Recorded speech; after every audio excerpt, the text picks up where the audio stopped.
We now invite you to listen to part 2 of this insightful lecture titled How Suffering Can Lead Us to Happiness, given by Supreme Master P.2 in Sydney, Australia on March 16, 1993.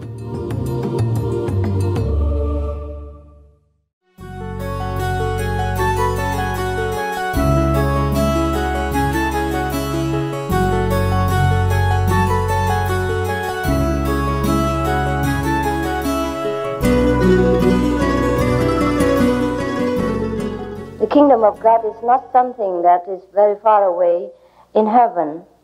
It is here right now. And we have them all within ourselves. We only have to unlock it and use it every day. And then we will see how better a person we become, how wise, how loving, and how satisfied a person we will become. Of course, the spiritual attainment is not measured in material sense or value, but it is just the frustrating inability of anyone to express a greater value of insight. We have to start somewhere. Because most of people will ask me, what is the use of practice meditation, of getting enlightenment at all? If we're not enlightened, is that all right or not? Yes, it is all right. It is very, very much all right. But look at our world. Is it absolutely all right? If the answer is no, that means we're lacking something despite all our material comfort or the scientific invention. Our world is probably all right in some part, perhaps in Australia, but not all right in many other parts. And why? It is because of lack of wisdom. It is because we cling to our small little knowledge and trying to do things to conquer the world with this little knowledge that we have.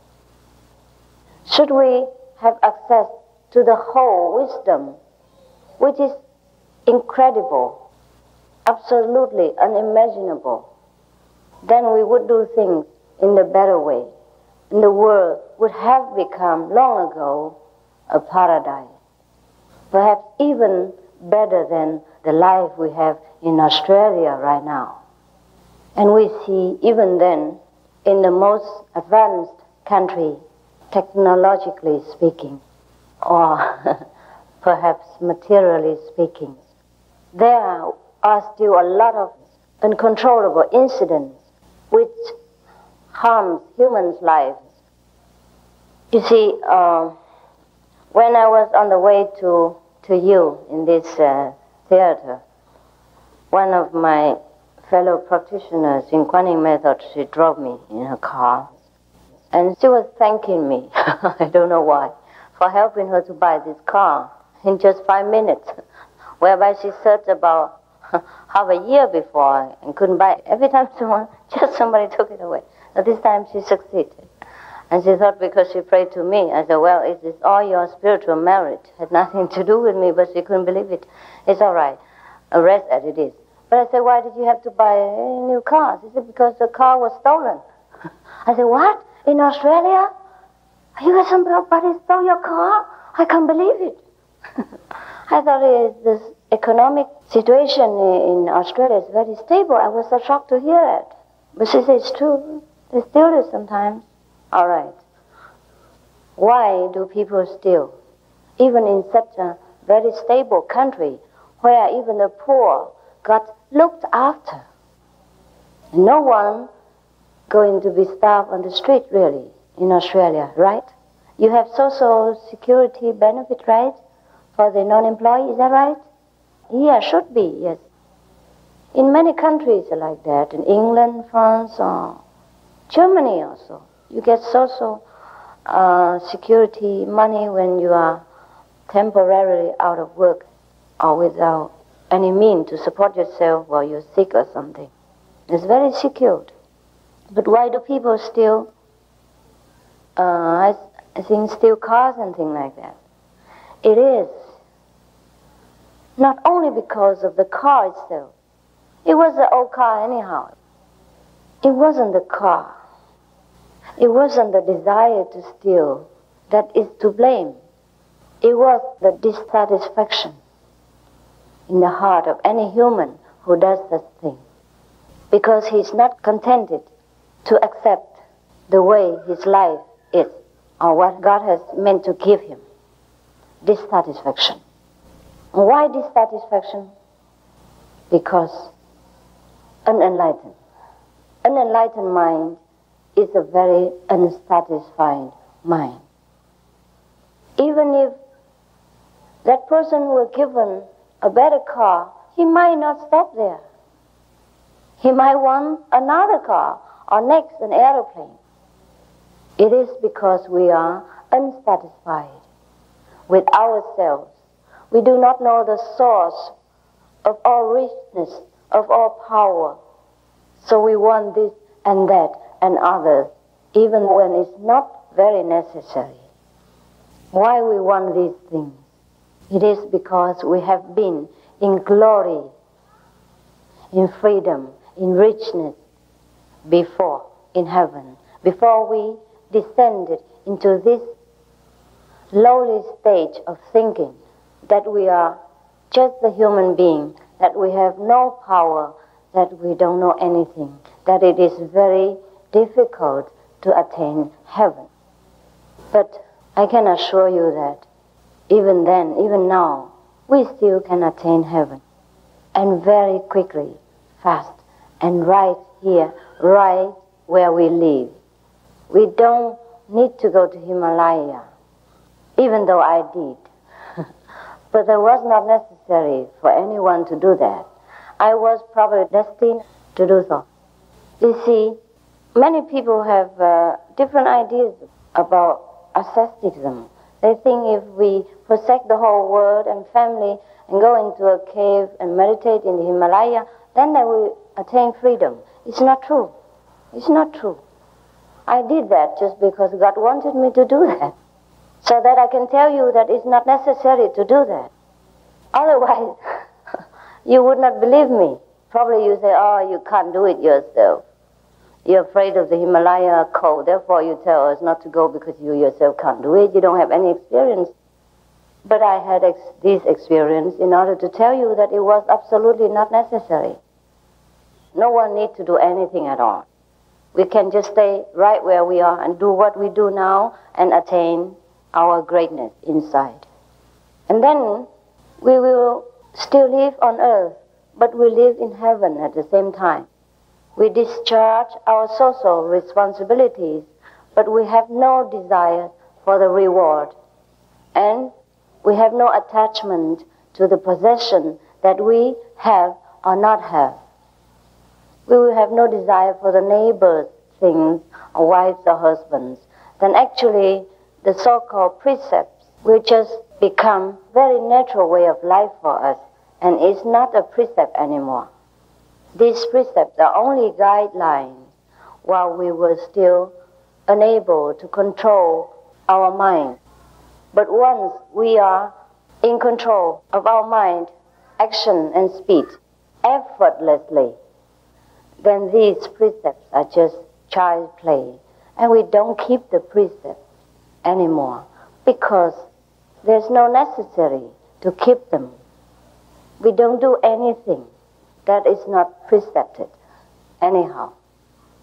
And even then, if we do, we know why. And we do not torment ourselves with the self-inflict guilt that was not necessary in that place, in that instant.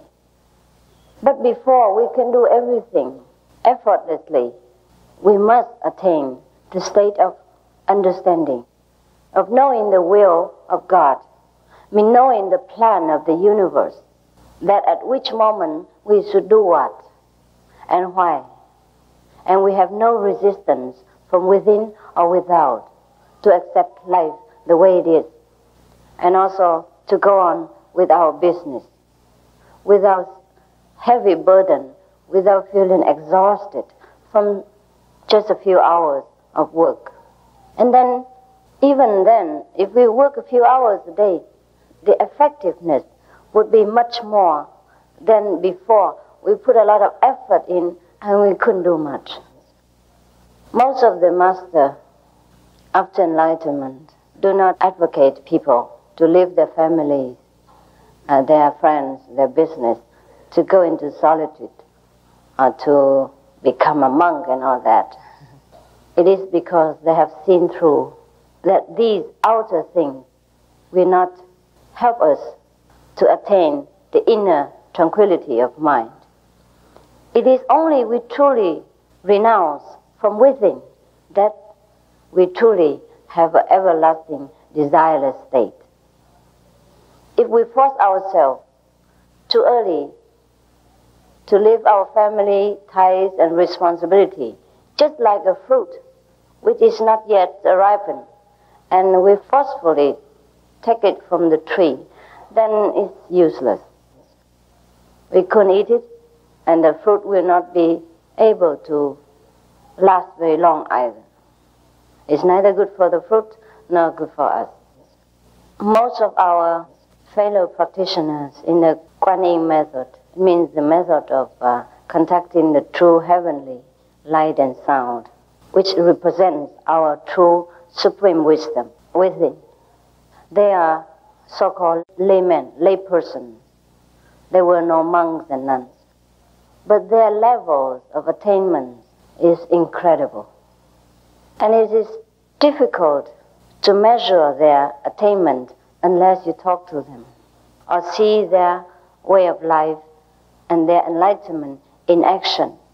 Perhaps how they handle difficult situations, perhaps how they tend to their family and help in social mission at the same time, perhaps in how they deal with aggressive people lovingly, perhaps in how they discharge their duties in such a quick, witty, and effective way.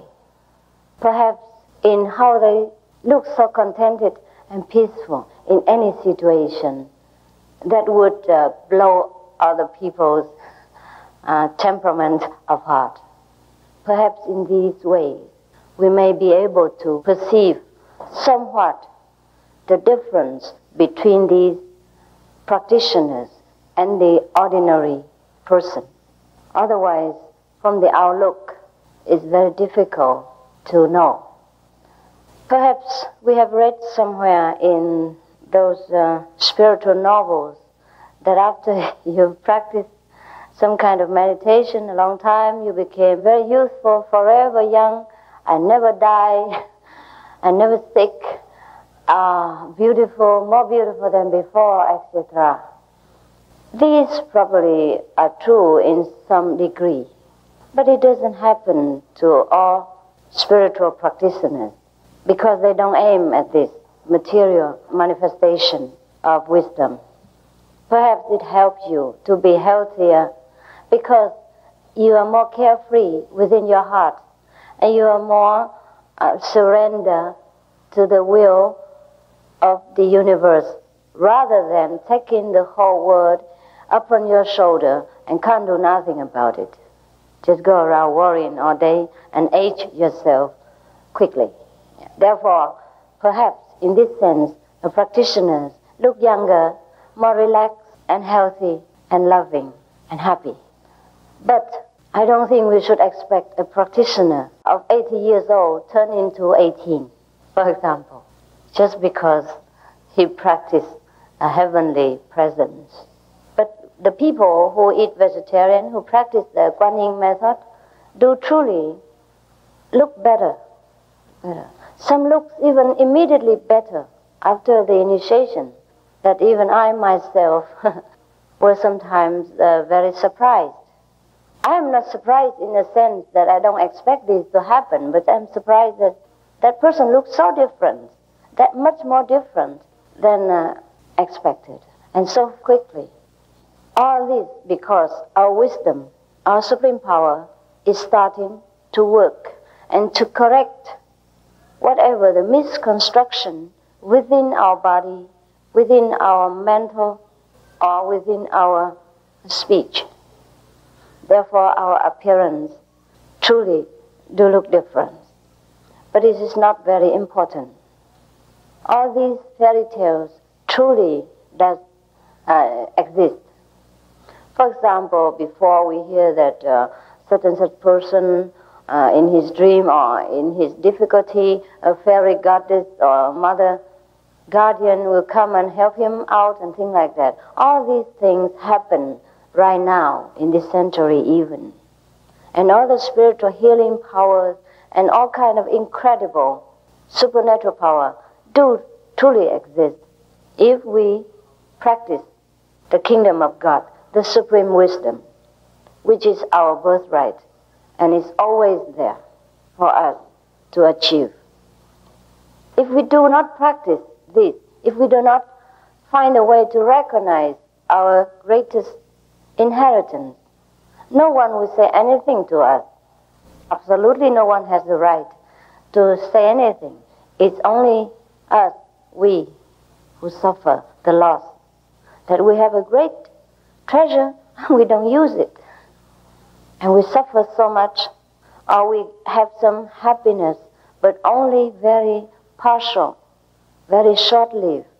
And sometimes it is the cause of the next sorrow of tomorrow. Therefore the choice is for us to wake up into our glory or to sleep in our darkness and deny in ourselves all the things that other people every day experience, which is good, which is excellent, which is incredible, which is beneficial for themselves, for their environment, for their immediate circles, and for the world at large.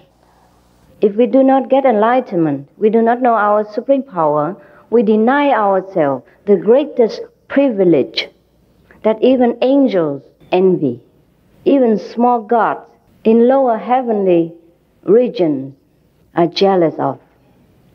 And that is a pity. We are the only one to be blamed.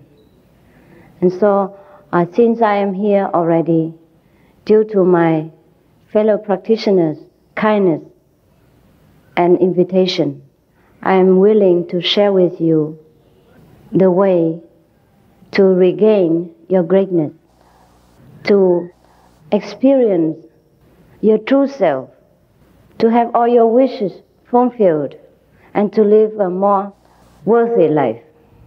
Even though we all will die, so-called die later, or our body will decay, but at least while we are on this earth, we will live a heroic life, a strong, spiritual, and we are the tower for other people to look up to and to inspire other people to rely upon their own strength with this insight, which is incredible, which I have no true words to explain. I thank you for your attention, and maybe if you like to tell me something or ask some question, you're welcome.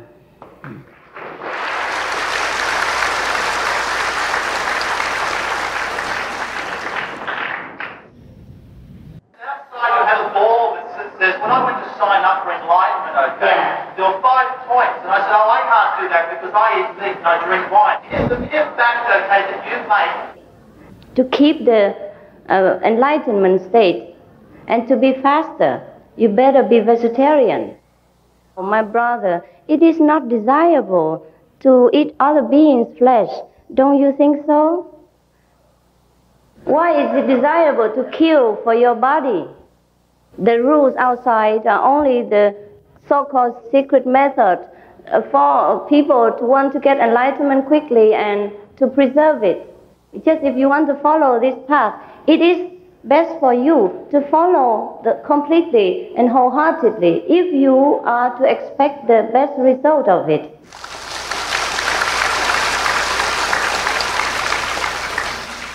Are there more than one stage of enlightenment? Yes, more, yes. How does one know he or she has been enlightened? How does one not know?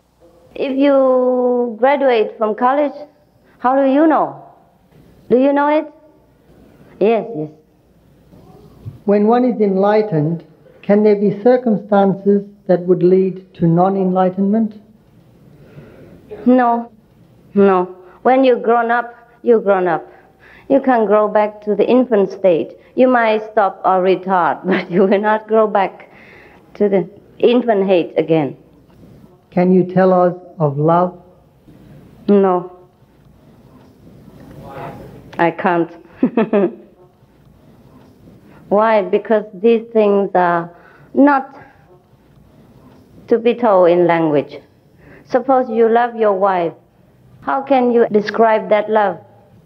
You can only know it between each other. To the outsider, it means nothing. Doesn't matter how you explain it. With respect, we would like you to explain about reincarnation.